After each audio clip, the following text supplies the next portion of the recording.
Okay guys, Rob from Athletic Evolution here, just carrying on our myth busting series. So, talked about does lifting weights stunt your growth. The second one I want to talk about is another myth that you hear sometimes, which is that youth shouldn't do resistance training because they can't benefit from it anyway. There's no point. They should just do trunk or core training or stuff like that. Now again, that's absolutely not true. So there's a really great study. It's a meta-analysis of 43 different scientific studies. So it's 43 that they've analysed and put together. Now the reference is Lisinski, Priska and Grenacher in the British Journal of Sports Medicine, February 2016. So when they looked at these 43 studies, they were looking to see what kind of response do we get from resistance training or from athletic training.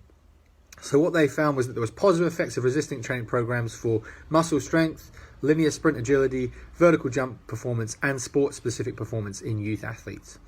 So actually, they also found resistance training programs with free weights were the most effective in increasing muscle strength. And they, off the back of this study, have suggested that the training programs we use in healthy young athletes should be long-term. So they said more than 23 weeks, looking at up to 5 sets per exercise, 6 to 8 repetitions per set, and anywhere between 80 to 90% of 1 RM. So actually, you're looking at proper strength training there. So part of the element of this is if you remember the youth physical development model, a lot of those trainings are neuromuscular. So it's motor competency improving, it's technique, it's exposure to practicing those same movements, getting efficient in those movements, being able to produce force maximally. So we're training the nervous system to produce force, to reduce force, to absorb force, to move properly. So there's absolutely benefits from doing resistance training with youth athletes. Another great reference from a good infographic from Yann and Meur, if you've not seen it, which is called How Young is Too Young to Start Training. And this comes from Meur, Lloyd, Brent and Fagenbaum in the ACSM, Health and Fitness Journal.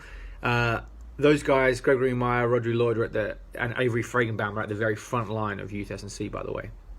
So what they've basically got is a little graphic showing of when theoretically different athletes could enter into neuromuscular training. So basically what they're suggesting is that if you initiate activity pre-adolescence, so before people are hitting adolescence, that's going to be superior to doing it during adolescence or to just playing sport or to not doing anything.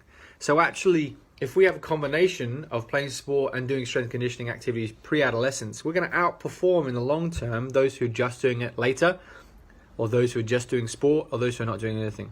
So actually, integrative neuromuscular training initiated in pre-adolescence and maintained into adolescence will maximize training age and the potential to achieve optimal adulthood motor capacity. That's their quote. So basically, to quote Rodri Lloyd as well, if you're young enough to play the sport, you're young enough to train for the sport. Which makes perfect sense. There's no point having kids playing a sport but they're not physically prepared for.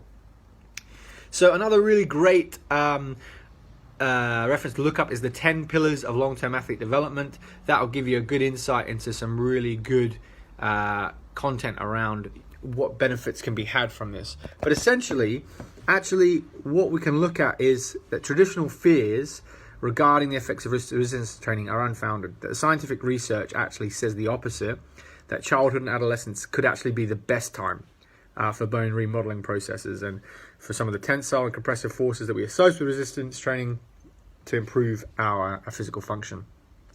Additionally, the education and instruction on proper resistance training techniques and procedures should start earlier, and we should use age-related and biological age-related strategies to enhance learning, optimize outcomes, and stimulate ongoing interest.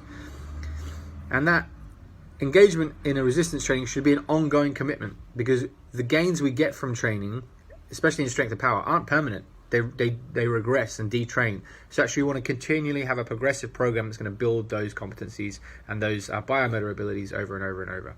So hopefully we put that one to bed. Youth athletes can absolutely benefit from resistance training. It's not just a case of doing trunk or core training.